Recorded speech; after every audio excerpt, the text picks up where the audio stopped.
Okay, so stop me if you've heard this one before. Wrestler A comes out to the ring and cuts a promo. Wrestler B comes out and interrupts Wrestler A. Wrestler A and B get into a scuffle, resulting in Wrestler C coming down to interfere on behalf of Wrestler A. Wrestler D makes their way to the ring, a four-man brawl ensues, and the general manager comes out and turns the entire thing into a tag team match that's gonna start right now. Yeah, I've been listening to you screaming stop for about the last 30 seconds, but this has pretty much been what you've been screaming for the last, I don't know, year on Monday Night Raw. So yeah. The formula continues, and you know what? I am not going to bother recapping Raw this week. Instead, in the spirit of our Marvel superhero movies, because let's face it, the DCEU doesn't count, I am going to take on the role of a wrestling superhero. No, not the Hurricane. Definitely not Rosie, although I'm probably closer in body type to Rosie than the Hurricane. Who am I kidding? Probably. Anyway, I see a wrong, and I am going to right it. I am going to right a great wrong, a Monday Night Wrong. I am going to reimagine Monday Night Raw once again, as I did last week, because for the second straight week, the show has been so absolutely terrible and so full of potential at the same time that I feel that it's kind of my duty to turn this into something that would be watchable, or at least passable, or even remotely acceptable. Can I strive for mediocrity? I mean, certainly the writers can't. So anyway, I'm some guy named Rob. Here's another thought experiment on reimagining Monday Night Raw for June 4th, 2018. Go. Now, full disclosure, while I'm making this video, or should I say recording the audio for this video, I actually have the Bleacher Report up in a web browser so I can actually see what actually happened on Monday Night Raw.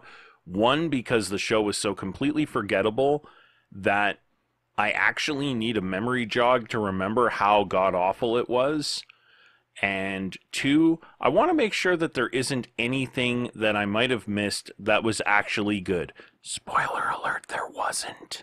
But I want to make sure that I'm giving everything a fair shake, so if there was something that was really, really good, I want to make sure that it's there, so I have a dirt sheet up in front of me recapping what happened last night.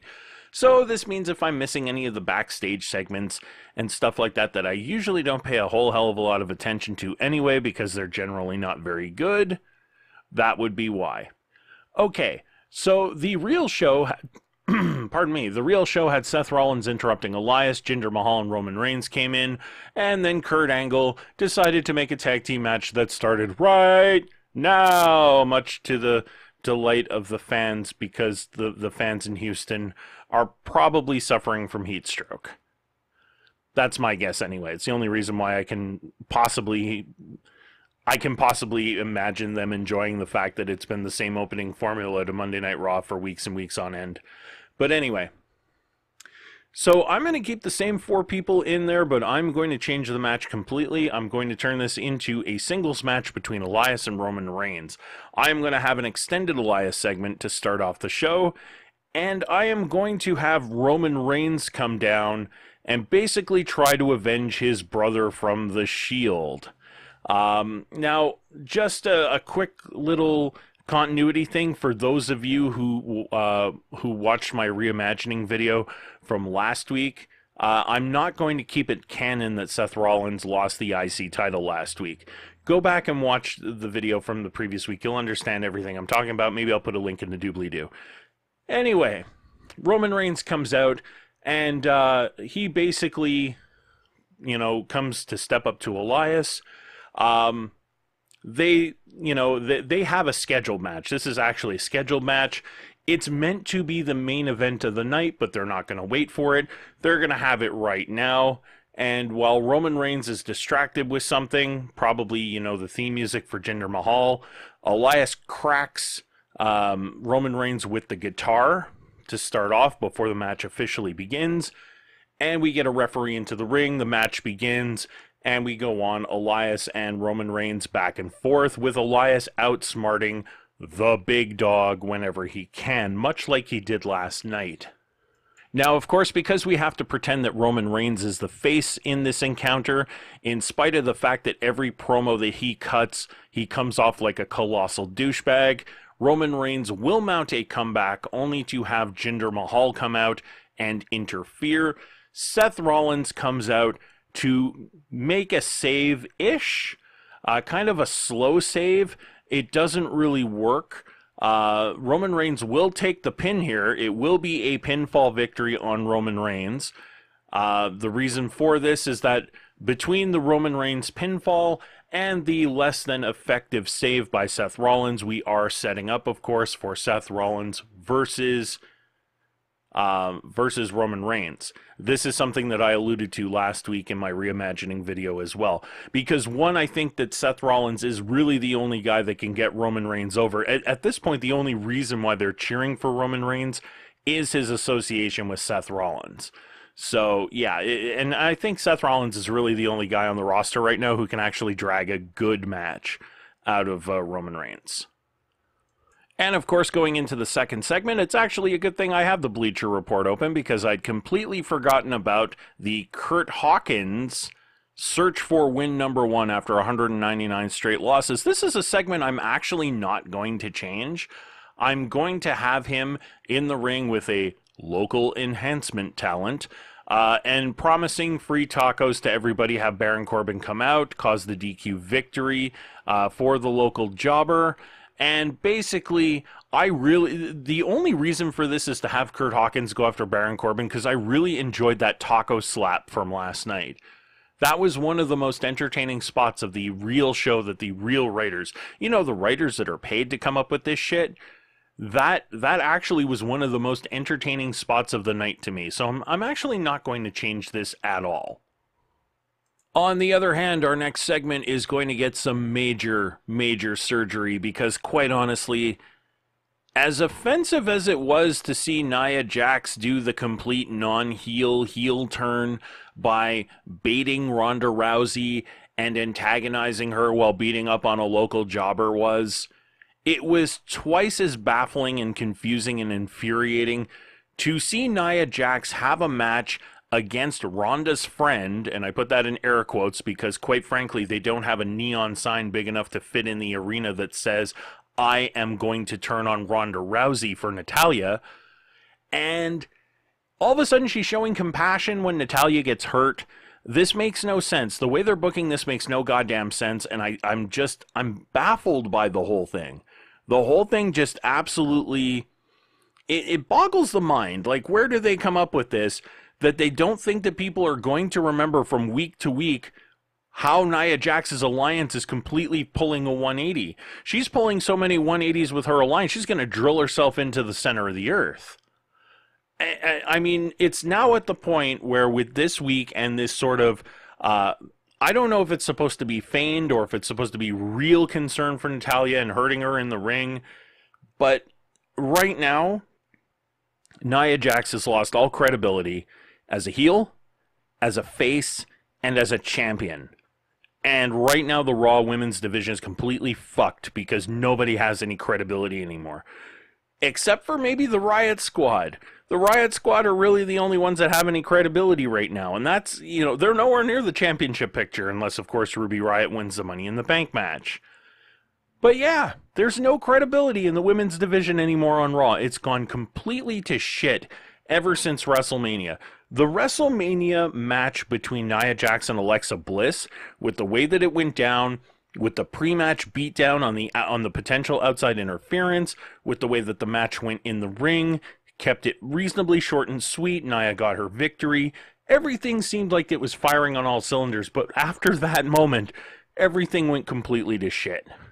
Everything, without fail. Okay, back on topic. How do I put this match together? Well, this match is actually pretty easy to put together. Natalya comes to the ring. Nia Jax doesn't even wait for Natalya to get her ring, her sort of like jacket, cloak, whatever the hell, cat ear crap. She just absolutely comes out and waylays on her. And all the while she is looking at Ronda Rousey and taunting her at the commentary booth. We're going to have her at the commentary booth, but we're not going to have Ronda Rousey do a whole hell of a lot of commentary, especially since she did the same right before the picking joke twice. Once before the commercial break and once immediately after the commercial break. The same joke within the span of like 4 minutes of real time. Did they think that people would forget about that during the commercial break? Anyway, I'm getting back on another rant about the women's division, and this is just kind of getting out of control. But yeah, I'm going to have Nia Jax just completely dominate and beat down and beat down and beat down. And once Natalya actually hurts her leg, now it's time to play cat and mouse. Now it's time for the cat to sort of like smack around the little mousy Natalya and basically, you know, like lift her up for like an atomic drop and just put her back on her feet just to watch Natalya collapse. You know, you get it to the point where the referee's about to stop the match and Nia picks Natalya up off the apron. You have a power move or you have something where Natalya has to get up to beat a 10 count. Things of that nature, just things that make it look like the ref is going to stop the match just from how brutal it is and how little Natalya is able to continue. You have Nia Jax showing absolutely no mercy. Yes, you have the match stopped at some point, either by pinfall or the referee stops the match.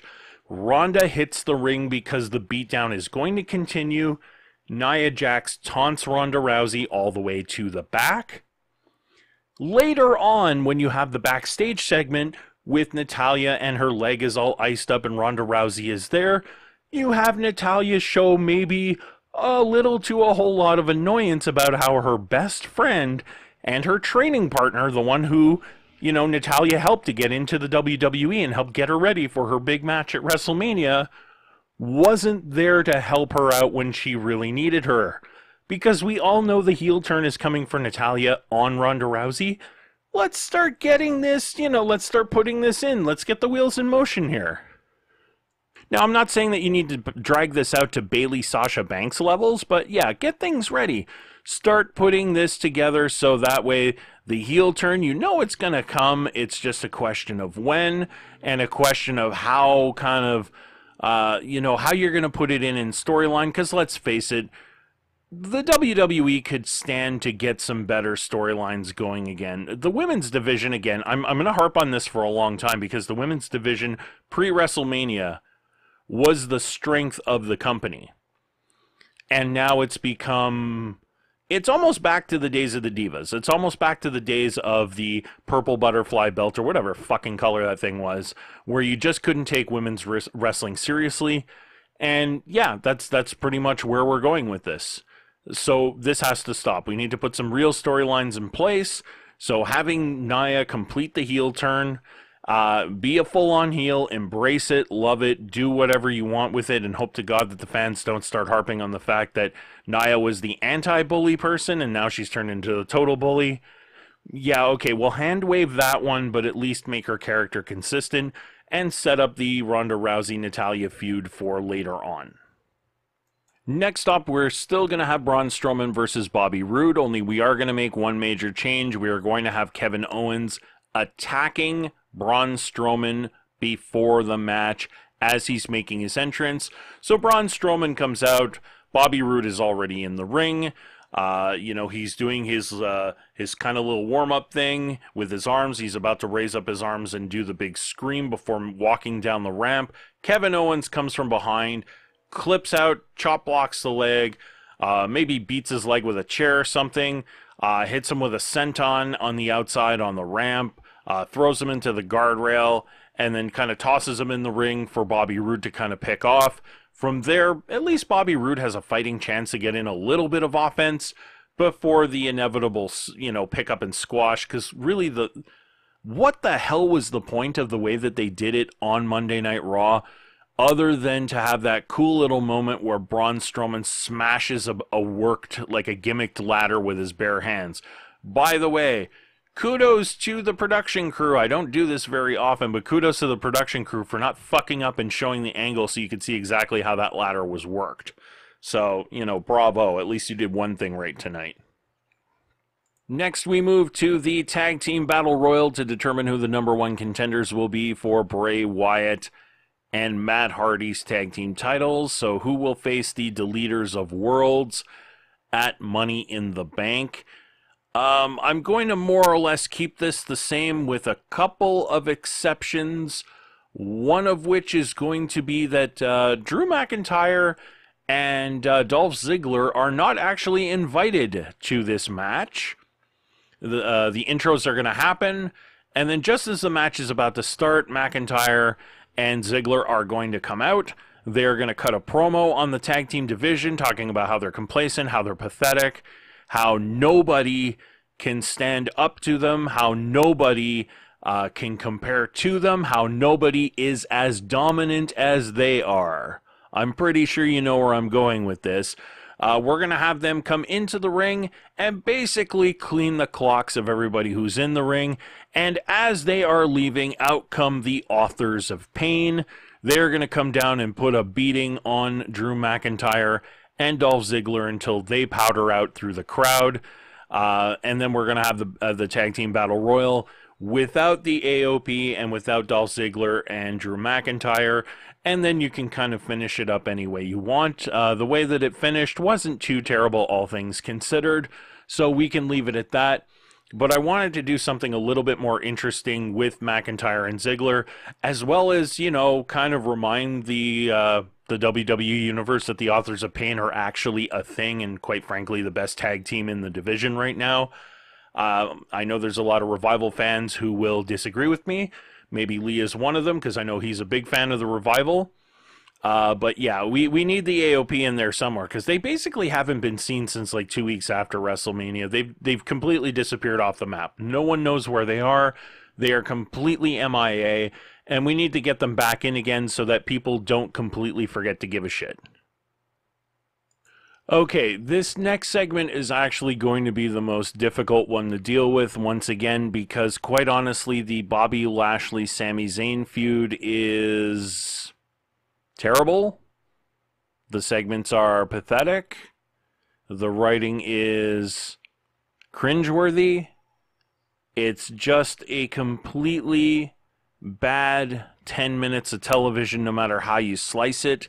There's not really much that can be done to recover this. What I am going to recommend for something like this is going to be a video highlight package and a Bobby Lashley match.